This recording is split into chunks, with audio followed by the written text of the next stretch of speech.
In these boxes behind me is a 215 kilowatt hour battery, which could run multiple homes or even a small warehouse. The cells are lithium iron phosphate and it's high voltage. And today we're gonna build it. So this battery is built with modules that stack on top of each other. Now the battery modules are 300 pounds and there's 15 of them. So we need a forklift.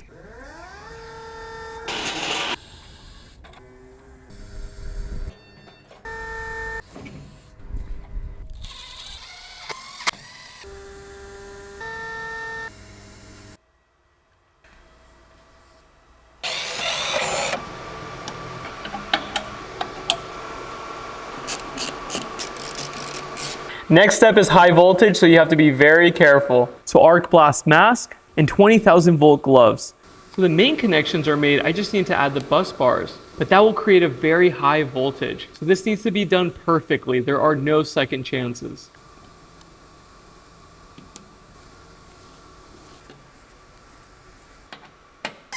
Last one is most dangerous.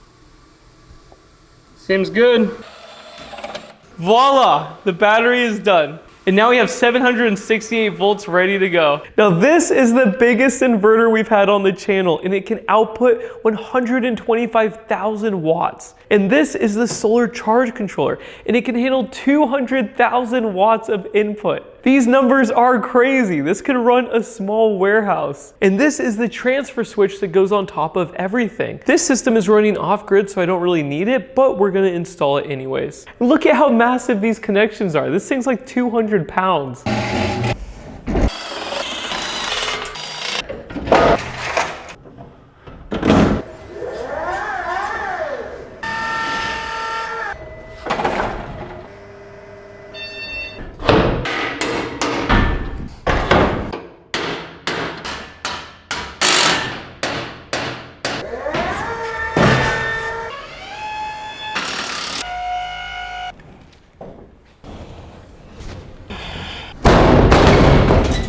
Oops.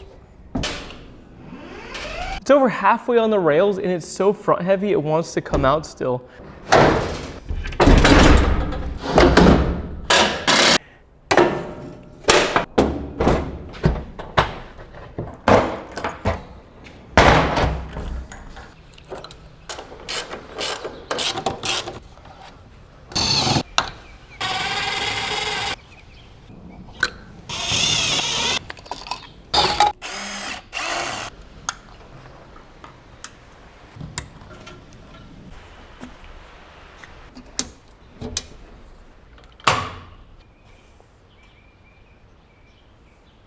It actually turned on, it's working.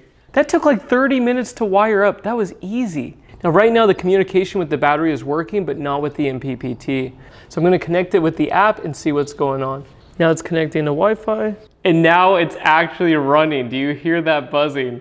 There's an on and off setting and you have to set it manually and then it takes a minute to turn on. But right now we have voltage so we can hook up some loads. And the MPPT doesn't show that it's connected, so I think I need to add power to it. So let's run some wires and hook this thing up.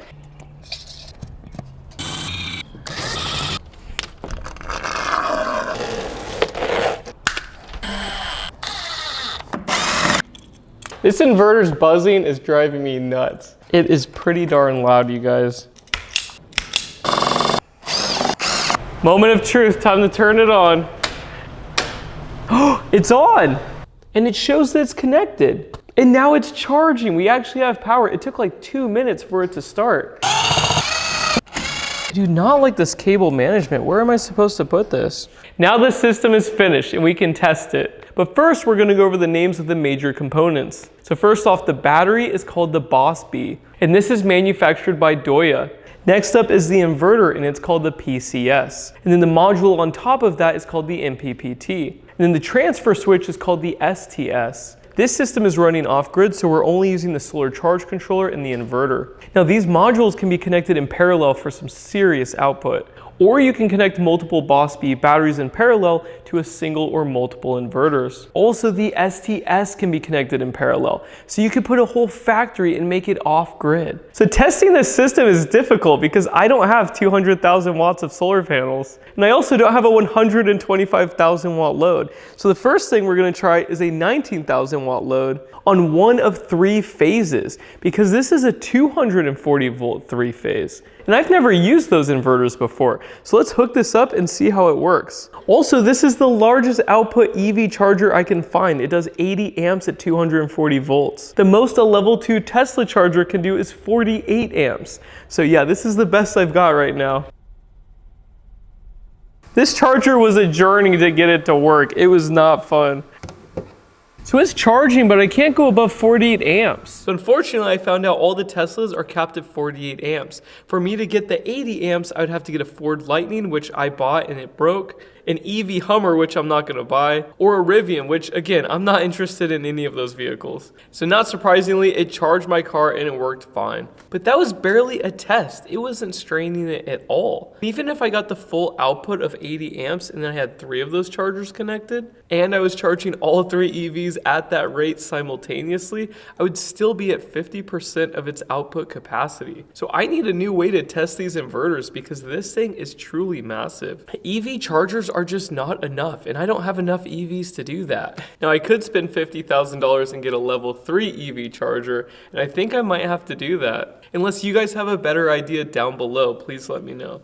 Now it's time for me to draw a conclusion and what I thought about the system. First off, getting the Wi-Fi dongle to connect was a huge pain, and the reason why is I wasn't connecting to American servers. And you have to do that first in your account settings, and then you add the system, and then you add the logger, and then everything works. Before that, I had a million bugs and it wouldn't connect, so that was not fun. Next, the MPPT should have a higher input voltage. It can handle 200,000 watts, but that's with a lot of current, so that means you have to use a lot of combiners boxes with multiple strings. And the voltage is so low that it's lower than my Solarc 60K. That means my solar carport, which is only 10,000 watt output, has to be cut into 2 strings to use it. I don't like that. I think they should have a higher voltage MPPT module and a lower voltage with higher current. Next, the battery modules always have voltage, and the total voltage is over 800 volts DC. So I think they need to be able to shut down the batteries until it establishes communication and then turn on. Or they could use protected Amphenol connectors that can't shock you like they do on the DEYE server rack batteries. Because working with that voltage was terrifying. Everything else was plug and play and simple, but that one step, if you make one mistake, you are dead. Next is the cable management. It looks horrible. And the plastic covers on the front are not aesthetic at all. But for industrial use, these things just don't matter. It's not that bad with the inverter and the STS, but the MPPT module, that's where it does matter. When you have that many conductors coming in, there should be some way to route conduit. And in the manual, it says connected to a combiner box. So you're gonna have all of those wires just floating out in the open.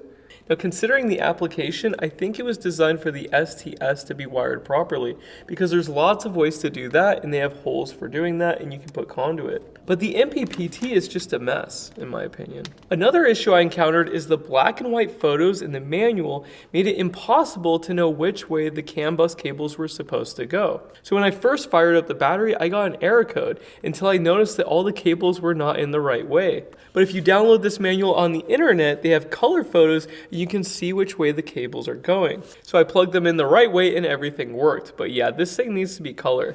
But besides that, I had no issues. It was very easy to put together. Now yesterday I was putting another high voltage battery together and this one was easier even though it's a lot bigger. So with this system, I like the simplicity and it is truly and incredibly powerful. It is crazy, the output for the size. It's ridiculous. Also, when I was running the car charger, it was only pulling 13 amps from the battery. So 10,000 watts divided by 13, 769 volts. And that low of a current is magical, but guess what? It can go up to like 160 or 170. And we can charge a car with 13 amps. So this was totally new for me and I really liked building it. And now to properly test it, we need level 3 EV chargers because this is ridiculous. So anyways, thank you so much for watching and I will see you in the next video. Bye.